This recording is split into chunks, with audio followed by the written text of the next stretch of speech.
नमस्ते बच्चों। तो सेल को हम स्टडी कर रहे थे, सेल के एक एक पार्ट को जो है वो अच्छी तरीके से समझने की कोशिश करेंगे। देखिए आज जो पार्ट हम समझने वाले हैं वो है न्यूक्लियस।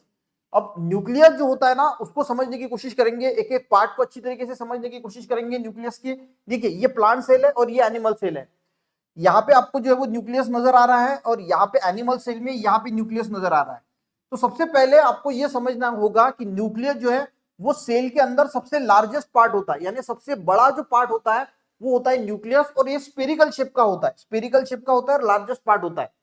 ठीक है। दूसरा, अगर हम न्यूक्लियस की बात करें तो देखिए ये जो सेल है ना, ये सेल का ये पार्ट जो है ये खुला हुआ पार्ट है, लिक्विड से भरा होता है जिसको हम साइटोप्लाज्म बोलते हैं। ये साइटोप्लाज्म है और यहां से अंदर जो है वो ये न्यूक्लियस जो है वो एक्सचेंज मटेरियल को एक्सचेंज करता है, अंदर लेता है, और इसी वजह से इसको पोर्स भी होते हैं, साइड से ऐसे पोर्स भी होते हैं।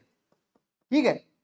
तो यहां तक। और एनिमल सेल में देखोगे तो ये सेंटर पार्ट में है और प्लांट सेल में देखोगे तो ये कॉर्नर में है। ठीक है। अब डायरेक्ट हम न्यूक्लियस के अंदर जाने की कोशिश करते हैं। ये जो अंदर का पार्ट है, ठीक है, इसके अंदर एक थ्रेड लाइक स्ट्रक्चर है जिसको क्रोमैटिन बोलते हैं। ये थ्रेड लाइक जो स्ट्रक्चर इसको क्रोमैटिन बोलते हैं, और ये डेंस मटेरियल होता है जिसको न्यूक्लियोलस बोला जाता है, और ये न्यूक्लियर पोर्स है, ये न्यूक्लियर पोर है। अब पॉइंट देखते हैं तो आपको अच्छी तरीके से समझ में आएगा। सबसे पहला पॉइंट है बच्चों कि ये लार्ज होता है और स्पेरिकल होता है, यानी इसका शेप न्यूक्लियस का स्पेरिकल शेप में होता है और लार्ज पार्ट होता है, बड़ा होता है। एनिमल सेल के अंदर nucleus lies in the centre of cell, जैसे हमने वो डायग्राम देखी थी कि वो सेंटर में था। पर प्लांट सेल में न्यूक्लियस में be near the edges of cell, यानी वो एजेस में यानी कॉर्नर में जो है वो देखने को मिलता है। Nucleus is the largest organelle of cell. Nucleus क्या है? लार्जेस्ट ऑर्गेनल है सेल का, सबसे बड़ा ऑर्गेनल है। Nucleus has a tiny pores for the exchange of material with cytoplasm. अब यहां पे देखिए इसको टाइनी पोर्स होते हैं और ये तो पूरा का पूरा साइटोप्लाज्म होता है उसके बाहर का, तो वहां पे मटेरियल एक्सचेंज करने के लिए साइटोप्लाज्म का जो मटेरियल है वो न्यूक्लियस के अंदर जाने के लिए, बाहर जाने के लिए इसको जो है वो पोर्स होते हैं। ठीक है। The nucleus has a tiny pores for the exchange of material with cytoplasm. समझ में आ गया? उसके बाद nucleus is filled with dense gel like material called nucleoplasm. अब ये जो है इसको बोला जाता है, ये मटेरियल से भरा होता है न्यूक्लियस अंदर से। ये जो ये पार्ट दिख रहा है ना, ये वाला, ये पूरा ऐसा भरा होता है जिसको न्यूक्लियोप्लाज्म बोला जाता है। तो न्यूक्लियोप्लाज्म का भी पॉइंट आई थिंक आप क्लियर हो गया होगा कि nucleus is filled with dense gels like material called nucleoplasm. Nucleoplasm contain tiny rounded structure called nucleolus. अब इस न्यूक्लियोप्लाज्म के अंदर एक स्ट्रक्चर होता है राउंडेड जिसको हम बोलते हैं न्यूक्लियोलस। देखिए ये न्यूक्लियोप्लाज्म है और इसके अंदर एक डेंस स्ट्रक्चर है जिसको हमने क्या बोला? न्यूक्लियोलस।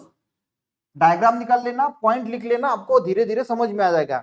एंड एक थ्रेड लाइक स्ट्रक्चर होता है जिसको क्रोमैटिन बोला जाता है। ये थ्रेड लाइक स्ट्रक्चर है ना, ये थ्रेड लाइक स्ट्रक्चर जो दिख रहा है रेड कलर का, इसको क्रोमैटिन फाइबर बोला जाता है या फिर क्रोमैटिन बोला जाता है। अब इसके फंक्शन देख लेते हैं। फंक्शन क्या है? Nucleus control the regulate the all activity of cell.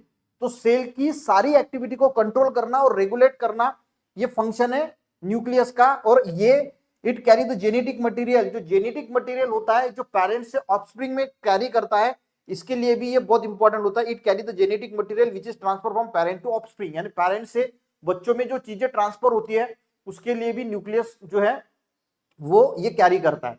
तो ये दो फंक्शन है, it control and regulate the all function of activities of cell and carry the genetic material which is transfer from parents to offspring. तो आपको बच्चों समझ में आ गया इसके जो कुछ कैरेक्टरिस्टिक सेल है कि न्यूक्लियोलस क्या है, न्यूक्लियोप्लाज्म क्या है, क्रोमैटिन फाइबर क्या है, इसको न्यूक्लियर पोर होता है, स्पेरिकल होता है, लार्ज होता है। तो ये सारे पॉइंट आपको जो है वो लिखना है, समझना है, आप नोट डाउन करके रख सकते हैं।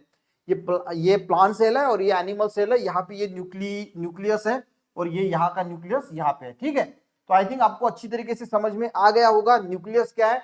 पॉइंट को पूरा नोट डाउन करना, एक बुक करना, बुक के अंदर अपने नोट्स बनाते चलना और उसको बार बार पढ़ते रहना, क्योंकि ये बहुत बेसिक है और बेसिक चीजें आपको जरूर पता होनी चाहिए। वीडियो अच्छा लगे एक लाइक जरूर करना, दोस्तों को भी शेयर करना, चैनल पे नए जरूर सब्सक्राइब करना। मिलते हैं नेक्स्ट वीडियो में, तब तक के लिए जय हिंद।